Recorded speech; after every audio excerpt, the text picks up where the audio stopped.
She learned early how to stay invisible. Every morning, before the sun fully woke the street, the girl arrived at the cafe through the side door. She tied her apron, washed her hands, and went straight to work without speaking unless spoken to. The cafe was small but fancy, with polished tables, warm lights, and music that played softly from hidden speakers. It sat on a busy corner where business people passed through every day, carrying laptops, phones, and quiet pride. The owner liked things neat, very neat. He believed order showed power. He watched everything from behind the counter or from his glass office upstairs. When he walked into a room, people felt it. He was not loud, but his presence pressed down on others like weight. He spoke slowly, choosing words that reminded everyone who paid the bills. The girl had been working there for almost a year. No one knew much about her, not where she came from, not what she did before. She never talked about her past. When customers asked, she smiled politely and changed the subject. To the other workers, she was kind but distant, always on time, always careful, never complaining, even when shifts ran long or when her feet hurt so badly she could barely stand. The owner noticed this. He noticed how she never looked him in the eye for too long, how she said yes quickly, how she never argued. In his mind, this meant she was easy to control. One afternoon, while walking through the cafe, he stopped near the piano. The piano had been there since the cafe opened, old but clean, shiny black, with a bench that no one ever sat on. It was not there to be played. It was there to impress. Customers often commented on it, assuming music filled the place at night. But the truth was simple. No one played it. It was just another object, like the art on the walls. The owner liked that piano, not because of music, but because of what it said. Class, status, money. That day, he saw the girl cleaning nearby. He asked, in a casual voice, if she knew how to play. She froze. Just for a moment, so small that most people would not notice. But he did. She shook her head quickly and said no. Her voice was soft. He smiled, but it was not a warm smile. Too bad, he said, and walked away. From that moment, something changed. Over the next few days, the owner found reasons to call her out in front of others. Small comments, nothing loud, nothing obvious, just enough to remind her where she stood. If she was slow, he pointed it out. If she made a tiny mistake, he corrected her in a sharp tone. Other workers noticed but said nothing. Jobs were hard to find. No one wanted trouble. The girl tried to ignore it. She focused on her work. She told herself it would pass. She had learned long ago how to survive moments like this. Keep your head down. Stay quiet. Endure. But the piano stayed in her thoughts. Every time she walked past it, her chest tightened. She avoided looking at it. But sometimes, when the cafe was empty, she felt drawn to it. She would pause for just a second, then force herself to keep moving. Her fingers sometimes twitched, like they remembered something her mind was trying to forget. The owner noticed that too. One evening, during a staff meeting, he made a joke about adding live music to the cafe. He laughed. A few workers laughed with him. Then his eyes landed on the girl. Maybe we already have talent here, he said. She felt her face grow warm. She said nothing. He waved it off, acting like it was nothing. But the look on his face told a different story. He enjoyed this, enjoyed watching her grow uncomfortable without knowing why. The cafe grew busier as the week went on. A private event was scheduled for Friday night. Important guests, people with money, people the owner wanted to impress. That afternoon, he called the girl into his office. The room smelled like coffee and leather. He sat behind his desk, hands folded, calm and confident. He asked her about her schedule, about her availability. His tone was polite, almost friendly. Then he leaned back in his chair. Tonight, he said, I want you to stay late. She nodded. Staying late was normal. He continued, we'll have guests. I want things perfect. She nodded again. He paused, watching her closely, and maybe, he added slowly, we'll finally put that piano to use. Her heart dropped. She opened her mouth to speak, but no words came out. He smiled. You'll be fine, he said. It's just for fun. She left the office feeling like the floor was unsteady beneath her feet. The rest of the day passed in a blur. Her hands shook as she served drinks. She spilled nothing, but it took effort. Her mind kept replaying his words. She wanted to quit, walk out, never come back, but she couldn't. She needed the job. When evening came, the cafe transformed. Lights dimmed. Tables were set perfectly. Guests arrived in nice clothes, speaking loudly and laughing easily. The owner moved among them, charming and confident. shaking hands and accepting praise. The girl stayed behind the counter, doing what she always did, staying small. Then the owner clapped his hands. "Attention, everyone," he said. "Tonight, we have something special." Her stomach turned. He gestured toward the piano. "We have a young lady here who says she's never played before," he said with a laugh. "But I think she should give it a try." Eyes turned toward her. The room felt suddenly too quiet. She looked at the floor. She could feel every heartbeat, every breath. He looked at her and raised his eyebrows, a silent command. She had no choice. She stepped out from behind the counter and walked toward the piano. Each step felt heavy. The bench looked too small, the keys too bright. She sat down. Her hands hovered above the keys, trembling. In her mind, memories tried to break free. Sounds, lessons, long hours, a different life. She swallowed hard. The owner watched with a satisfied smile. The guests leaned forward, expecting a joke. The girl took a deep breath and placed her fingers on the keys. The room waited. The room stayed silent for a long moment. Her fingers rested on the keys, light but unsure, as if the piano might disappear if she pressed too hard. She could feel every eye on her back. Some faces showed curiosity, some showed amusement, a few showed pity. The owner stood with his arms crossed, clearly enjoying the moment. To him, this was entertainment. Her chest felt tight. Her mouth was dry. She wanted to stand up and run back behind the counter. She wanted to apologize, even though she had done nothing wrong. Her hands shook, and for a second, she truly believed she could not do this. Then she closed her eyes. She did not plan to play anything special. She only wanted to survive the moment. But as soon as her fingers pressed the first key, something deep inside her responded. The sound was soft at first, barely louder than a whisper. A few people shifted in their seats, expecting mistakes. The owner tilted his head, waiting for the joke to land. But the notes did not stumble. They moved gently, one after another, like someone walking through a quiet memory. Her hands began to steady. Her shoulders relaxed, just a little. She played slowly, carefully, letting each sound settle before moving on. The room began to change. Conversations faded. A woman near the window lowered her glass. A man checking his phone stopped scrolling. Even the waitstaff froze in place, unsure if they were allowed to stop working, but unable to pull themselves away. The girl opened her eyes. She was no longer looking at the crowd. She was looking at the keys. Black and white, familiar, safe. Her fingers started to move with more confidence, as if they had been waiting years for this chance. The music grew fuller. It was not loud or flashy. It did not try to impress. Instead, it carried feeling, longing, sadness, hope.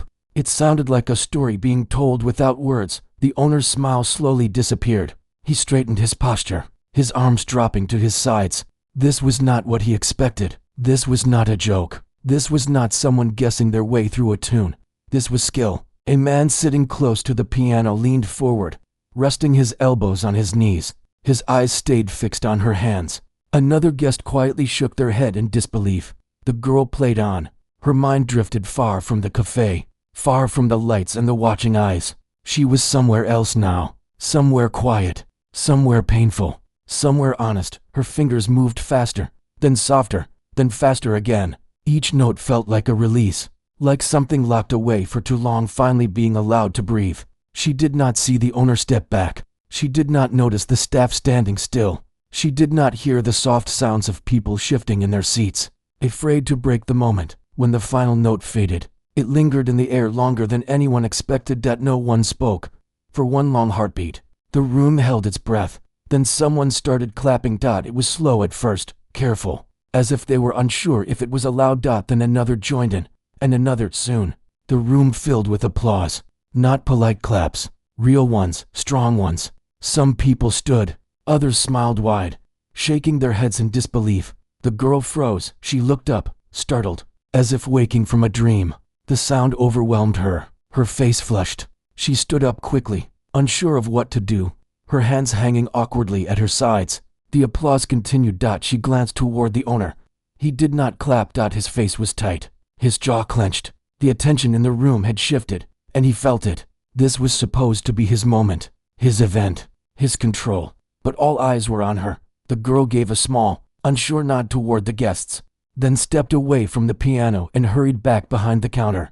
Her heart pounded, her ears rang, her legs felt weak. People approached her almost immediately. That was beautiful. One woman said softly. I didn't expect that at all. Another added. The girl smiled politely, saying thank you, her voice barely above a whisper. She tried to focus on her work again, but her hands trembled too much. She spilled a little coffee and quickly wiped it up. The owner cleared his throat loudly. Well, he said, forcing a laugh that was unexpected. Some guests chuckled, but it was awkward now. The mood had changed. The rest of the evening passed strangely. People kept glancing at the piano. Some whispered among themselves. A few asked if she would play again later. She avoided eye contact and shook her head, apologizing softly. The owner did not speak to her again that night. When the guests finally left and the lights were turned up, the cafe felt different, quieter, heavier. The girl cleaned tables and washed dishes in silence. Her body felt exhausted, but her mind would not rest. Memories she had buried long ago were awake now, loud and sharp. As she wiped down the counter, the owner approached. You didn't tell me you could play like that, he said. His tone was calm, but there was something cold underneath. She kept her eyes down. I didn't think it mattered, she replied. He studied her for a moment. People liked it, he said. That kind of attention is useful. She felt a knot form in her stomach. I don't want to play, she said quietly. He raised an eyebrow. That's not your decision, he replied. Her hands tightened around the cloth she was holding. He turned and walked away, leaving his words hanging in the air. That night, she went home later than usual. Her small room felt unfamiliar, like it belonged to someone else. She sat on the edge of her bed, staring at the floor, replaying everything in her mind. She thought about the piano, about the sound, about how alive she had felt, and about how quickly that feeling had turned into fear. She knew one thing for sure. What happened tonight was not the end. It was only the beginning. The next morning, the cafe felt smaller than usual. The girl arrived early, like always, but the air felt different, heavy. Every sound seemed louder than it should be. The hum of the fridge, the scrape of chairs, even her own breathing. She kept her head down and went straight to work. She hoped the night before would be treated like a strange accident, a moment people would forget, but it was already too late for that. One of the workers looked at her with wide eyes. People are talking, they whispered while stacking cups. She nodded without asking what they meant. She already knew. Before the cafe even opened, the owner came downstairs from his office. He carried his tablet in one hand, tapping the screen with sharp movements. He did not greet anyone. He stopped near the counter and looked straight at her. You, he said. Her stomach tightened. After your shift, come see me. That was all. The rest of the morning passed slowly. Customers came in, some new, some regular. A few of them stared at her a little longer than usual. One older man smiled and said, You play beautifully. She thanked him and turned away quickly. By noon, a short video had already begun to move online. Someone had recorded her playing the night before. The sound wasn't perfect, but the feeling was there. People shared it, commented on it, asked questions. The owner noticed. When her shift ended, she wiped her hands on her apron and walked toward the office. Her legs felt stiff, like they did not fully belong to her. The door closed behind her. He stood by the window, looking down at the street. When he turned, his face held a careful smile, the kind that hides sharp edges. You surprised a lot of people, he said. She stayed silent. That video, he continued, holding up his tablet, has been shared more than I expected. She glanced at the screen and looked away. This is good for business, he said. Very good. Her heart sank. I don't want attention, she said quietly. He laughed once, short and dry. Attention doesn't ask permission, he replied. Talent brings it. She shifted her weight, gripping her hands together. I was forced, she said. I didn't choose that. His smile faded. You work here, he said. And last I checked, I make the decisions. He walked past her and opened the door. Tonight, he added. You'll play again. She turned sharply. I won't, she said. He stopped. The silence between them stretched. He looked at her slowly, as if seeing her clearly for the first time. You will, he said, or you won't need to come back tomorrow. The words hit her hard. She left the office feeling dizzy. The rest of the day passed like a dream she could not wake from. Her hands worked on their own. Her mind raced. She thought about rent, food, bills. She thought about how long it had taken to find this job. She also thought about the piano. That night, when the cafe filled again, she stood near the counter, watching the door. People came in asking if the pianist was there. Some smiled at her with excitement. The owner stood taller than usual. He greeted guests proudly. At one point, He clapped his hands. She'll play soon, he announced. Her chest tightened. When the time came, she walked toward the piano slowly. Not out of fear this time, but out of anger. Quiet anger. The kind that burns low and steady. She sat down. Her hands hovered over the keys. She remembered the first time she ever touched a piano. She had been small then, barely tall enough to reach the bench. Someone had guided her hands gently, told her to listen before playing. She pressed the keys. The music that came out was different from the night before. Stronger, more honest. It carried pain, but also truth. The kind that does not ask for approval. The room fell silent again. But this time, she was aware of everything. The watching eyes. The owner standing near the back, arms crossed, trying to hide his discomfort. She played until her fingers ached. When she stopped, the applause came again. Louder than before. She stood up and faced the room. I won't be playing again, she said. The words shocked everyone. The owner stepped forward quickly.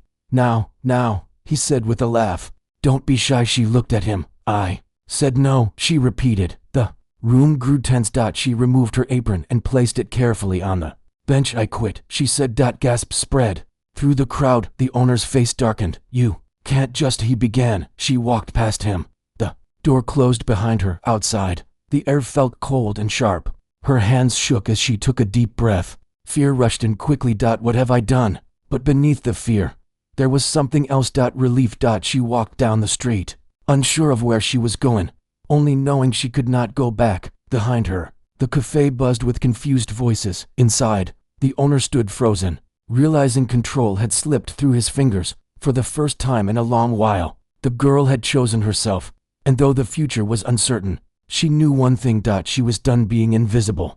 The street was louder than she remembered. Cars passed. People talked. Life kept moving, even though her world felt like it had just cracked open.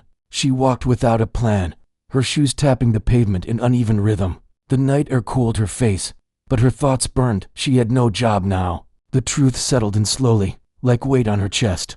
Fear tried to rise, sharp and fast, but she pushed it down. She had felt fear before, many times. Tonight was different. Tonight, she had said no. She stopped near a closed storefront and leaned against the wall. Her hands shook as the moment replayed in her mind. The piano, the crowd, his face when she walked away. For the first time, she did not feel small remembering it. She pulled out her phone. Messages had already started to appear. Short ones, curious ones. Someone had found her account through the video. Was that really you? Do you play professionally? Would you play again somewhere else? She stared at the screen, unsure how to respond. Attention still scared her, but this attention felt different. It was not forced. It was not cruel. She slipped the phone back into her pocket and kept walking. Her room greeted her with silence. She dropped her bag and sat on the bed, staring at the wall. The piano music still echoed faintly in her ears.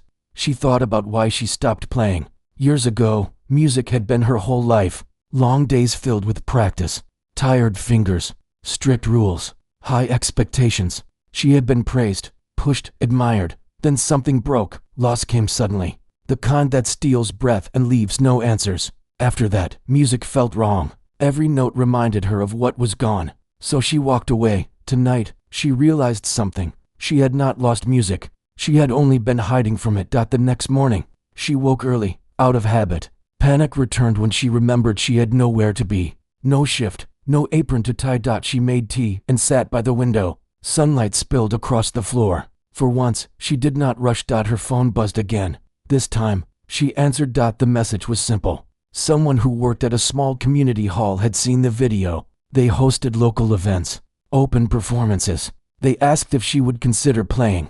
No pressure, just an invitation. She held the phone for a long time. Her hands were steady now. Yes, she typed. Meanwhile, across town, the cafe was struggling. Customers still came, but the energy had changed. People asked questions. Some complained. They wanted the pianist. They wanted the feeling she had brought into the room. The owner smiled through it, but irritation sat beneath his calm face. He checked his phone often, watching the numbers climb on the video, watching her attention grow without him. He told himself it would pass. It didn't. By the end of the week, people were talking openly. About power, about how she was treated, about why she left. Reviews appeared online. Not all of them kind. The piano sat untouched. suddenly looking less like a symbol and more like a reminder. The owner hated reminders. The night of the community event arrived quietly. The hall was small, warm. The lights were soft, not showy. Folding chairs filled the space. People talked in low voices. No one expected perfection. She stood backstage, hands clasped together. This time, no one forced her forward. When she walked to the piano, the applause was gentle, encouraging. She sat down, took a breath, and let her fingers fall. The music flowed. It was freer now, less afraid. She played mistakes without panic. She played truth without shame. Some people closed their eyes. Others wiped tears quietly. When she finished, the room rose as one. She stood, heart full and steady. That night, she walked home smiling. Days passed, then weeks. She played again and again. Small places, honest spaces. Each time, she felt stronger, more present. Her phone rang one afternoon with an unfamiliar number. It was the owner. She listened as he spoke. His voice careful, rehearsed. He talked about misunderstandings, about opportunities, about coming back. She let him finish. No, she said calmly. The silence on the other end was long. She ended the call. The piano was no longer a weapon. It was hers again. And somewhere deep inside, a quiet confidence took root, growing stronger with every note she chose to play. Time moved forward, even when she wasn't paying attention to it. Days turned into weeks, and weeks slowly became months. Her life no longer followed the rhythm of cafe shifts or the sound of orders being called out. Instead, it followed quieter moments, practice in the mornings, small performances in the evenings, long walks home with her thoughts. She still lived simply. Her room was the same.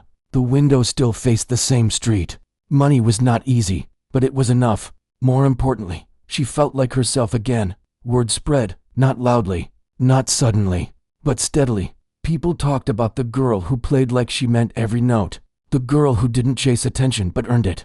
She was invited to play at libraries, local halls, charity gatherings. Nothing fancy, nothing cruel. Every time she sat at a piano, she felt more certain. She was no longer proving anything. She was choosing.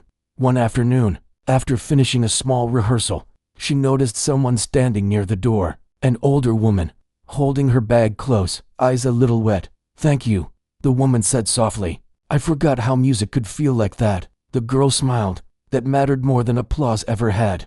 Across town, the cafe struggled to find its balance again. The owner had tried everything. New decor, new menus, even hiring a pianist for weekends. But it wasn't the same. People noticed when something real was missing. The piano sat there, polished but empty. Every now and then, someone would ask about her. He stopped answering. One evening, while closing up after a small event, the girl stepped outside and saw a familiar face waiting across the street. The owner. He looked smaller somehow, less certain. She stopped walking but did not move closer. "I came to listen," he said. "Not to talk." She nodded. "You played well," he added. "Thank you," she replied. There was an awkward pause. "I was wrong," he said finally. The words seemed heavy in his mouth. "I thought control was strength." She looked at him calmly. "It isn't," she said. He nodded once. "I know." That was all. He walked away without asking for anything. She stood there for a moment, then turned back inside. Some apologies come too late to change the past, but not too late to end a chapter. That night, she played one last piece before going home. Not for anyone else, just for herself. The notes were gentle, certain, free. She remembered the girl who used to stay invisible, who believed silence was safety. She was not that girl anymore. Music had not saved her. She had saved herself. And as the final note faded into the quiet room, she knew something deeply and clearly. No one would ever use her voice against her again.